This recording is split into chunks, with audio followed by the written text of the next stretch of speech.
tutta la strada. Adesso il camion, se lo trovi annuale fino a Scorsese, non lo passi mica, voglio dire, è dappertutto il Fadalto nel Veneto quando c'hai il camion davanti, ma allora era l'evento.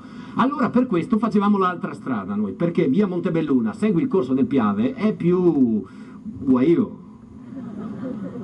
rampa meno audace. C'era un ma, c'era un però, che a un certo punto via Montebelluna, prima di Montebelluna, da Treviso, arrivavi in una zona, c'era il cartello zona depressa. Allora noi altri putei stavamo muti. No per quel che credete voi, no per rispetto, no, perché aspettavamo la battuta del papà, che ogni domenica la faceva, sempre la stessa. E allora noi stavamo zitti aspettando la battuta. Le pause diventavano lunghissime.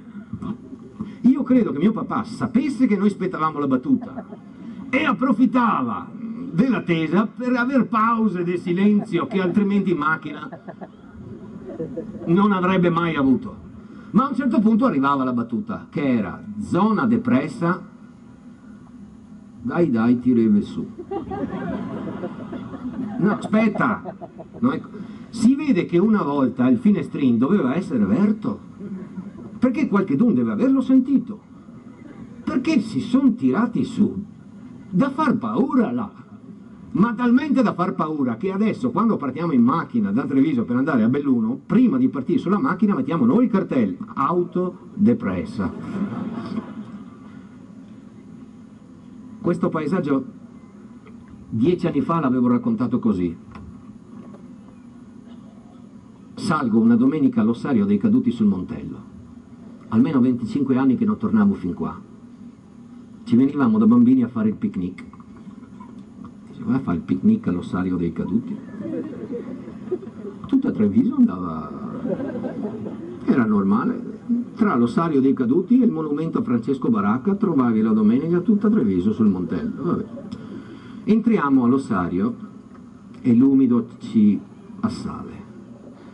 Una di fronte all'altra le dichiarazioni, Sua Maestà, l'entrata in guerra e Diaz, bollettino della vittoria. 4 novembre 1918, Comando Supremo, la guerra contro l'Austria-Ungheria che sotto l'alta guida di Sua Maestà, Re, Duce Supremo, l'esercito italiano inferiore per numero per mezzo iniziò il 24 maggio e conclusi i resti di quello che fu un vampiro glorioso esercito del mondo di Sao di Soldi e Valazzo. L'alta guida.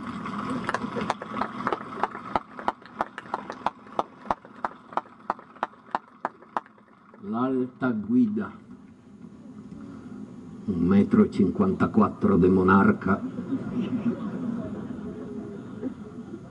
un monarca scarso, un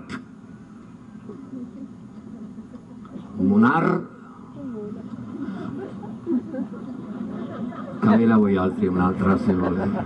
Perché dicevo, perché dalle mie parti la memoria della grande guerra era ancora così diffusa? Perché i vecchi ti dicevano che vorria una guerra? Si vede che è istruttiva, non lo so io. O forse perché da tutte le parti che ti giri trovi quei nomi, Moriago della battaglia, Sernaglia della battaglia, Nervesa della battaglia, fino a Vittorio Veneto, passando dall'Isola dei Morti. Tutto celebrato nel paesaggio. Sul Montello però, discosta da una parte, si staglia ancora la rovina dell'abbazia di Nervesa, uguale a come era nel 18. Si è salvata dalla ricostruzione.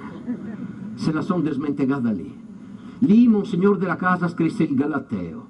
Lì truppe occupanti accampandosi brusarono tutto per scaldarsi. Ma lì ancora c'è una finestra dove se ti affacci, vedi alla sera accenderti sotto di te la galassia pedemontana in cui viviamo. Una volta di qua e di là del Piave ci stava solo un'osteria, adesso i più forti distretti d'Europa. Nelle sere limpide si vede dal Montello accendersi la galassia pedemontana coagulata in diverse nebulose. Bea cultura. Lassù sotto il monte Pasubio il grande comparto del tessile e delle macchine industriali. Verso il Montello, tra il Piave e Montebelluna, l'area dello Scarpone. Laggiù sotto le Alpi i vigneti del Cartizze miliardari, intorno a Bassano del Grappa le stalle delle ceramiche, laggiù verso Treviso il regno di Benetton e dei suoi 10.000 fornitori. Era solo 10 anni fa. Oltre il ponte di Priula, verso Conegliano, la Inox Valley della ristorazione mondiale. Siamo i Zanussi, altissimi veneti. Col cellulare facciamo l'amore, viviamo l'epoca delle taverne d'estate, dormiamo negli igloo coi pinguini di DeLonghi, Onghi, Bagonghi, Onghi. Delocalizzare! Vi ricordate?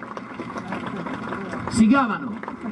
All'epoca, 10 anni fa, urlavano: delocalizzare in esofega le tatatatasse, le tatatatasse. Roma ne ciava tutto il guadagno, porteremo in Romania, in Asia, le macchine, le linee di produzione, con le 35 ore moriremo, i siga, i siga. Una volta sigava gli operai mesadri, adesso sigava i paroni, il progresso, ho visto. C'era tutto quell'eccesso di attenzione mediatica sulla nostra terra, la parola nord-est.